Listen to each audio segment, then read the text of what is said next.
Good evening. I'm Rena Ninan. President Trump is under fire tonight after an attack on another prominent African-American member of Congress. This time, the president lashed out on House Democrat Elijah Cummings. It's the latest in a series of attacks on congressional leaders. In another desperate attempt to hold on to ratings as they secretly give thanks for every hot tweet that rolls off the fingers of the orange man in the White House, mainstream media is in another mock uproar.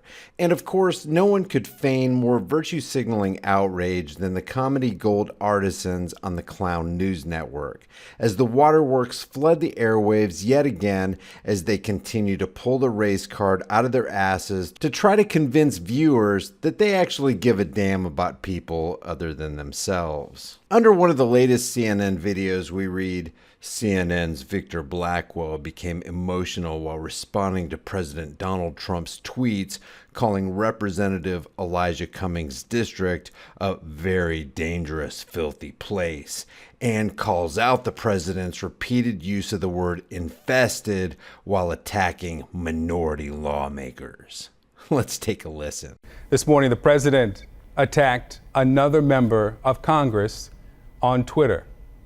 This time, it's House Oversight Committee Chairman Elijah Cummings.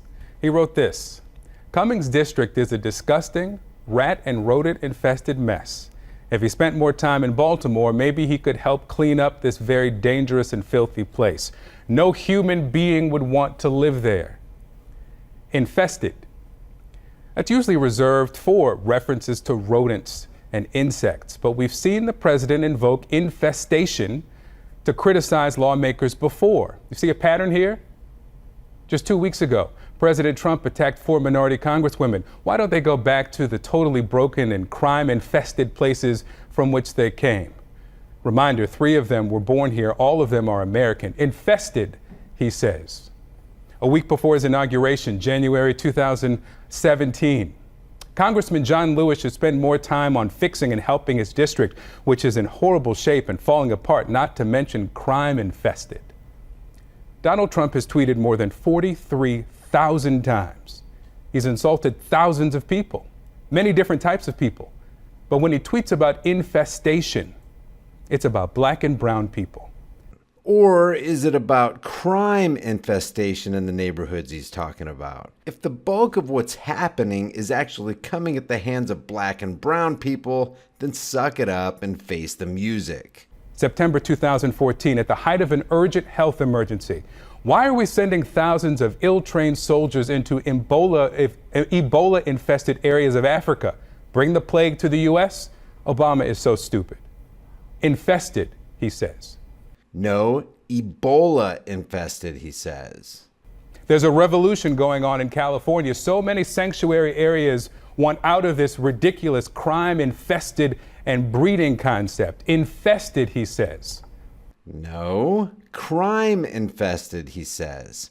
But it's just like the counterfeit news network to lift things out of context even while they display the text that they're actually taken out of context on screen. And then there's this. The president says about Congressman Cummings' district,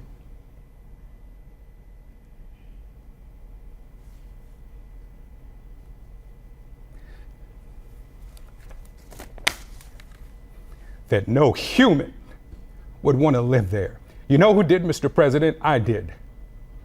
I can only say that this performance was a little better than the acting job of another man who tried to snow a large audience. Let's key in on something here. Victor Blackwell kind of proves Trump's point here about the infestation this particular area has when he says this. From the day I was brought home from the hospital to the day I left for college, and a lot of people I care about still do. There are challenges, no doubt, but people are proud of their community. I don't want to sound self-righteous, but people get up and go to work there. They care for their families there. They love their children who pledge allegiance to the flag, just like people who live in districts of congressmen who support you, sir.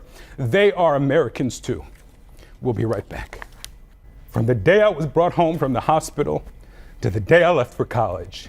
Let's face it, Victor may not have had much of a choice to live there when he was a kid, But when he was able, he got the hell out of there and left for college. Baltimore routinely tops the list for one of the worst crime-infested cities in America.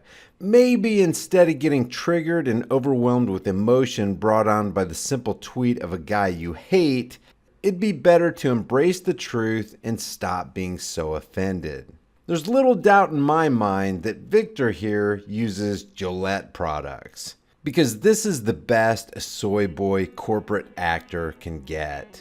If you guys enjoy these videos, be sure to subscribe to the channel, hit the bell notification icon, give it a thumbs up, and share it with everybody you know. Also, check out over 100 hard-hitting designs in the shirt store, and if you want to support more content, hit me up on Patreon or PayPal.